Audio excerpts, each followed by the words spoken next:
Ayan, magandang umaga, no? Nandito tayo sa Uyo. Maulan kaya wala tayo ulit mic, no?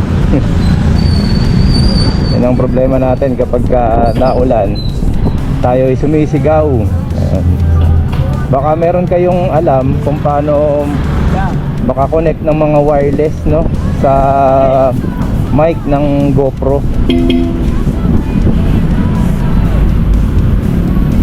Dito tayo may bakal. Madulas yung bakal eh. Kaya maingay na, kaya medyo kailangan kong lakasan ng boses. Ayun.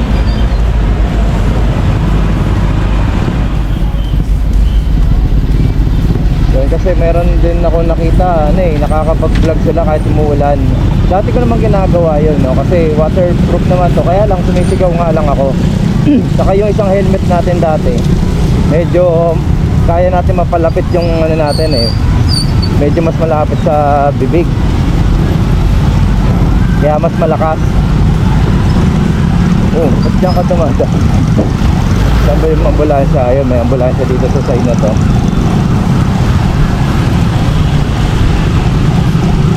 Ayan, so umuulan sa bukas. Sana hindi umuulan ng malakas para makabiyahe tayo. Pero kahit umulan, tuloy tayo guys. Tarlac North. So yun, yung sa akin, tingnan nyo, okay lang naman kung mabasa siya ng ulan, no?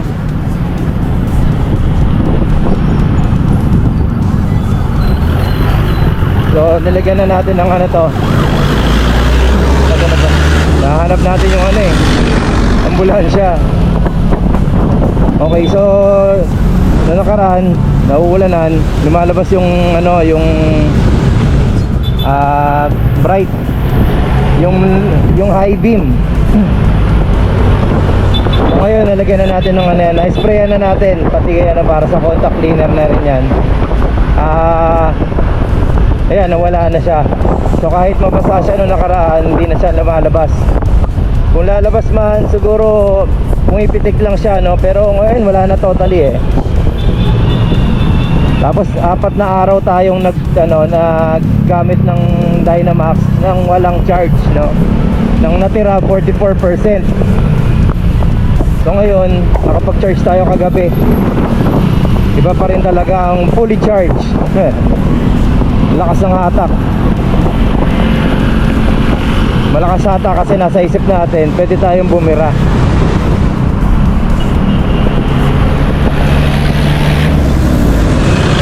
Tayo balik tayo. Ayan.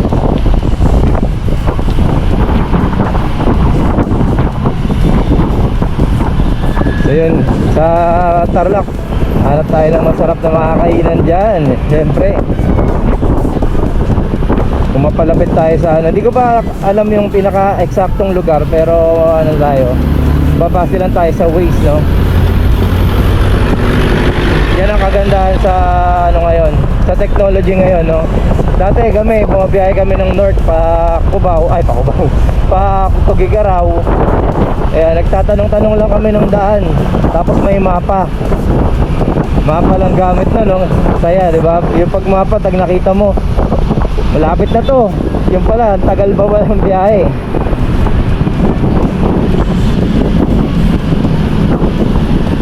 Maingay yung lugar natin. Tingnan natin kung ano yung kaya nating dito.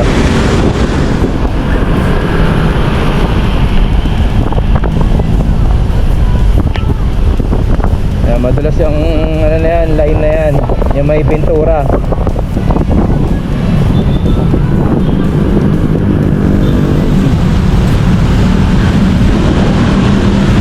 So nagkakaroon talaga ng bottleneck dito sa may road 20 hanggang Congressional, dahil sa stoplight. Tapos ito bottleneck nga, ayun nga.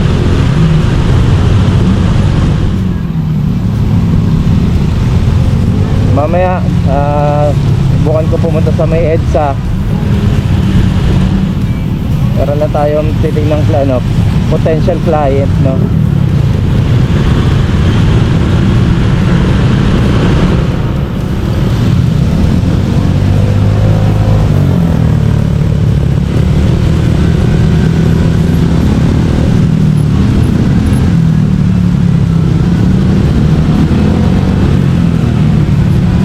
motor, no?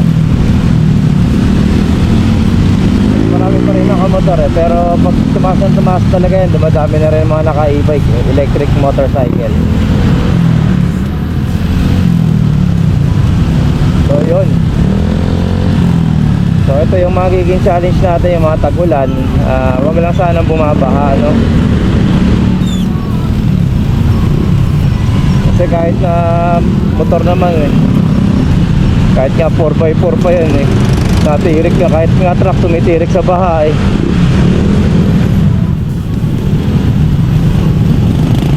Galing nga, pagaywang-gaywang.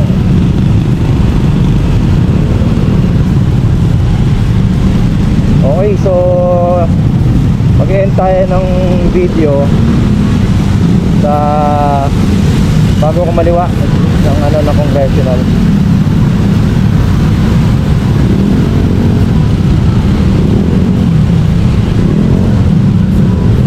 Yeah, pinapahinga ko boses ko ha. Mahirap talaga pag walang mic eh. Nakaka-chismis pa yung mga iba. Oh, tandaan lang, basahang kalsada.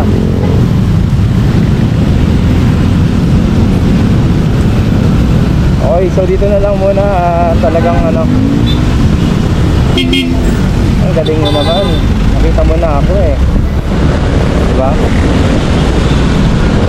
Ang laki na ng side mirror niya, kitang kita niya na ako. Hindi naman tayo mabilis nun, nakachill lang tayo. So yun, kailangan mo maging alerto lagi. So yun lang muna guys. At bukas ulit tatry kong mag-video ng mga daan natin papuntang Tarlac. Although dire-diretso lang naman yun, kaya lang kahit paano kasi may kalituan pagka nagdadalawa yung daan, ano. Okay, so dito na lang po muna. At maraming salamat ulit at sa mga patuloy na sumusubaybay. Sana tayo makatulong, pumipiyok pa tayo, makatulong din tayo sa mga ibang nagsisimula pa lang na sa e-motorcycle. Okay, thank you.